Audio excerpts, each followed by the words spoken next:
अचलपूर प्रकरणामध्ये जे प्रकरण नाशिकमध्ये काही तासा अगोदर झालं, त्यांना अटक झाली, काही तासच क्रॉस नाही केले, तिथेही त्यांनी एक बॉस बनवून सगळ्यांनी पूर्ण ग्रुप बनवलं, पूर्ण एक ठरवून घेतात आणि आपले जे पोरी बिचारे गरीब जातात, कामासाठी जातात, त्यांना धर्म परिवर्तन त्यांच्यासोबत करायला लागते.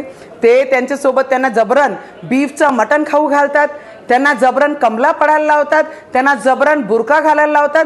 काही तासही नाही झाले त्यांना अरेस्ट केल्यानंतर आज आमच्या अमरावतीमध्ये परत ती घटना अचलपूर परतवाडामध्ये होते, जिथे 150 पेक्षा जास्त व्हिज्युअल एक मुलांनी आमची मुलींसोबत अत्याचार करून त्याचे व्हिज्युअल काढले आणि online video, social media, YouTube सगळेच सोशल मीडिया प्लॅटफॉर्मवर त्यांनी व्हायरल केले.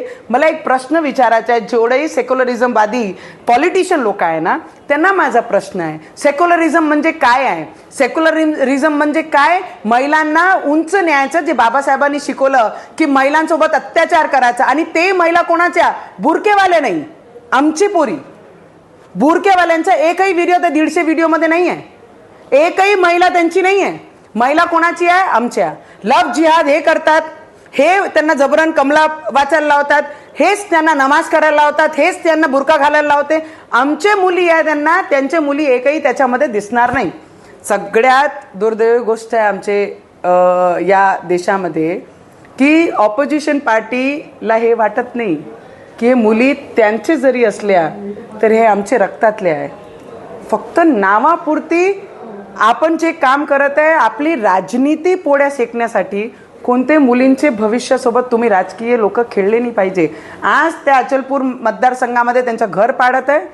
मी तर सरळ विनंती करीन पोलीसवाल्यांना, तारीखही नको आहे आम्हाला, कोर्टही नको आहे, सरळ एन्काउंटर केला पाहिजे आणि सिटिझनशिप रद्द केली पाहिजे या लोकांची, आणि या देशातून हकलपट्टी केली पाहिजे. जोपर्यंत असा निर्णय होत नाही तिथपर्यंत यांची हिंमत तुटणार नाही. टेररिस्ट पाहत यांचेच नावं, आमच्या मुलींसोबत लव जिहाद करणं म्हणजे यांचेच नावं, आमच्या मुलींचे व्हिडिओ बनवून सोशल मीडियावर टाकणं म्हणजे यांचेच नावं, सगळे प्रकरण हेच करतात. आज या ऑपोजिशनला विचारा की महिला रिझर्वेशन बिल जे पूर्ण पार्लमेंटमध्ये येत आहे त्याच्यासाठी ऑपोजिशनला आम्हाला विनंती करावी लागून राहिली आहे की महिलांना पुढे आणण्यासाठी बाबासाहेबांनी जे शिकवलं त्याला सपोर्ट करा, महिलांना पुढे आणा, त्यांची हिंमत सोबत उभे राहा.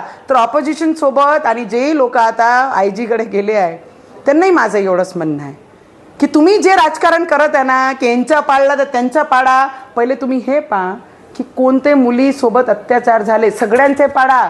ज्यांनी अत्याचार केला त्यांना एकालाही सोडू नका, पण तुम्ही फक्त एक आपले मतदारांसाठी जे राजकारण करत आहे ते सोडून द्या.